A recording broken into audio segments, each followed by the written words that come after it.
Film की शुरुआत होती है और न्यूज वॉइस ओवर से हमें पता चलता है कि एना फ्रिट्ज नाम की एक मशहूर एक्ट्रेस की एक पार्टी में अचानक से डेथ हो गई और उसकी बॉडी को मुर्दा घर में लाया जा चुका है। जिस मुर्दा घर में उसे लाया गया है उसी मुर्दा घर में एक पाउ नाम का वर्कर काम करता है। उसके दो फ्रेंड्स इवान और हवी हॉस्पिटल में उसे अपने साथ पार्टी में ले जाने आते हैं, लेकिन पाउ काम के चलते जाने से मना कर देता है।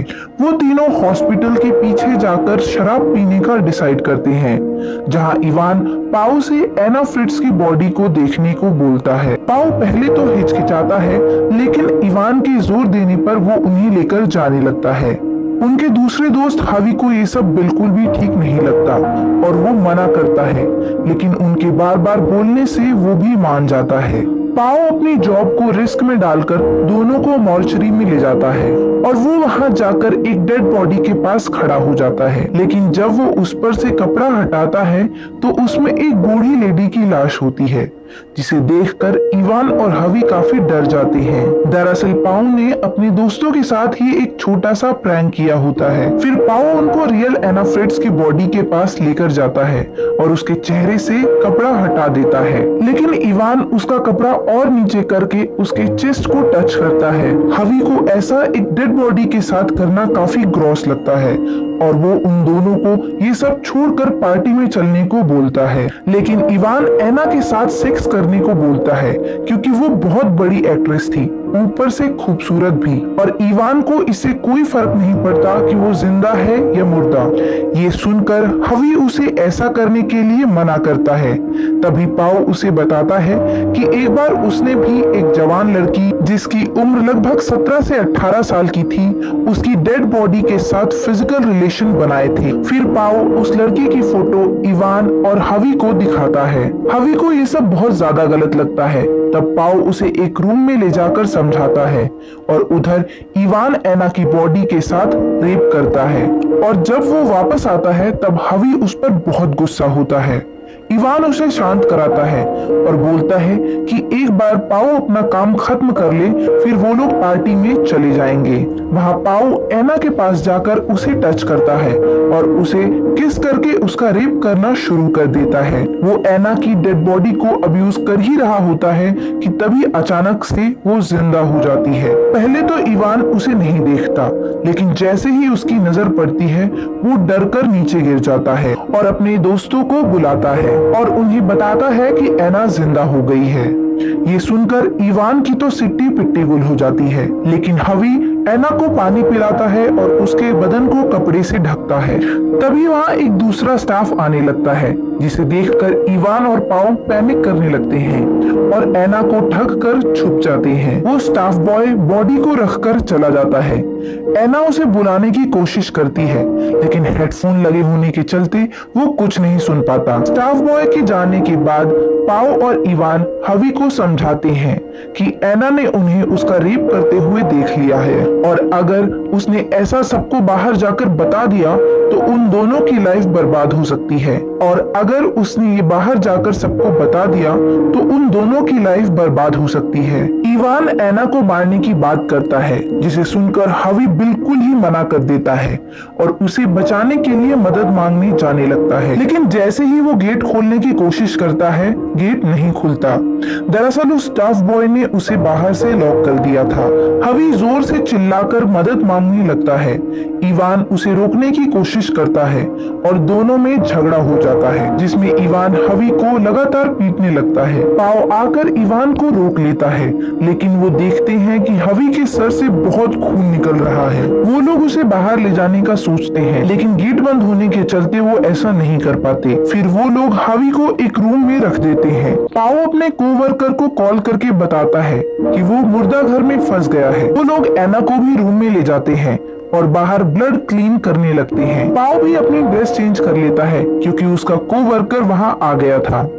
एना हेल्प मांगने की कोशिश करती है, लेकिन इवान उसका मुंह बंद कर देता है। पाओ अपने कोवर्कर से की लेकर उसके साथ ही चला जाता है, लेकिन इधर हवी की मौत हो जाती है। इवान उसे रिवाइव करने की कोशिश करता है, लेकिन इसका कोई फायदा नहीं होता।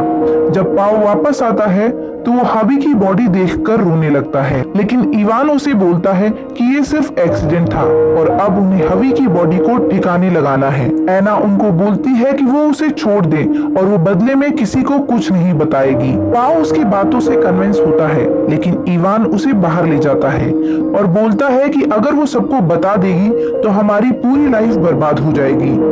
वो दोनों बाहर बात कर ही रहे होते हैं कि इधर एना को हवी की जेब में फोन दिखता है। वो कॉल मिलाने ही वाली होती है कि तभी वो दोनों अंदर आ जाती हैं। एना उनसे बोलती है कि उसने कॉल कर दिया है और उसके फादर अब उसे ढूंढते हुए आ रहे हैं।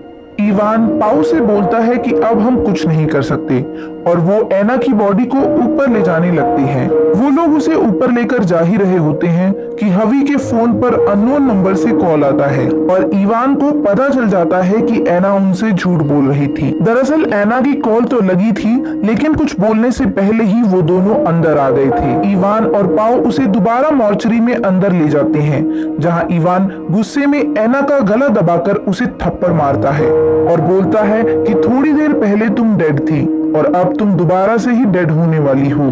फिर वो हवी की डेड बॉडी को छुपाने के लिए कंटेनर लेने जाता है और पाओ एना को बांधने लगता है। एना उसे समझाने की कोशिश करती है। वो कहती है कि इवान झूठा है और तुम्हारी गैर मौजूदगी में उसने ही हवी का गला दबाकर उसे मार डाला और अगर तुम मुझे जाने दोगी तो मैं सच में किसी को कुछ नहीं कहूंगी। पाओ थोड़ी देर के लिए कन्विंस तो होता है, लेकिन फिर वो एना के मुंह पे टेप लगा देता है और अंदर जाकर हवी का ब्लड साफ करने लगता है।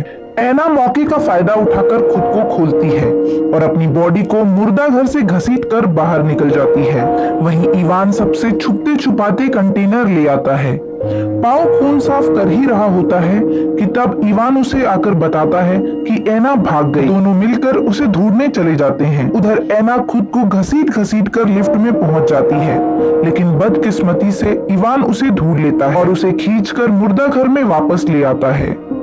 पाओ से पूछता है कि क्या तुमने हवी को मारा है, जिस पर इवान उसे बोलता है हाँ, लेकिन वो एक एक्सीडेंट था। पाओ बोलता है कि नहीं, बल्कि मेरी गैर मौजूदगी में तुमने उसका गला घोटा था। इवान बोलता है कि उसने ऐसा कुछ नहीं किया, एना उन दोनों में फूट डाल रही है और तुम उसकी मत सुनो। इसके बाद दोनों एना को किस तरह मारना है ये डिसाइड करते हैं। दोनों उसे उसकी सांस रोककर मारने का डिसीजन लेते हैं, जिससे कोई सबूत नहीं बचेगा। पाओ इवान को एक कपड़ा लाकर देता है, लेकिन इवान पाओ को कपड़ा वापस देकर बोलता है कि तुम ही अब इसको मारो। दरअसल पाओ एना को मारकर खूनी नहीं बनना चाहता था। इवान पाओ का हाथ पकड़कर एना के मुंह पर रखता है और दोनों उसका मुंह बंद करके उसकी सांस रोकने लगते हैं, जिससे एना की एक बार फिर से मौत हो जाती है। फिर वो दोनों मिलकर एना की बॉडी को स्ट्रेचर पर रखकर हवी की बॉडी को कंटेनर में डंप कर देते हैं, जिसे इवान लेकर चला जाता है और उसे ठिकाने लगा देता है। इधर पाओ एना की बॉडी को पूरी तरह से क्लीन करके ढक देता है, लेकिन जाने से पहले वो एना की बॉडी पर से कपड़ा हटाता है और हम देखते हैं कि एना अभी भी जिंदा है। अब आपको लग रहा होगा कि क्या वो अमृत पीकर आई थी, तो ऐसा नहीं है। दरअसल जब वो और पाओ अकेले थे तब उन्होंने एक प्लान बना लिया था कि एना बाहर निकलने के बाद पाओ को बचा लेगी और सारा इल्जाम इवान पर डाल देगी। और जब वो दोनों मिलकर उसका गला दबा रहे थे तब दम घुटने से पहले ही एना ने मरने की एक्टिंग की थी। खैर, इवान हवी की बॉडी डंप करके आ जाता है और पाओ के साथ जाने लगता है, लेकिन वो नोटिस करता है कि उसका कार्ड मुर्दा घर में ही रह गया है। वो अपना आईडी कार्ड लेने जाता है।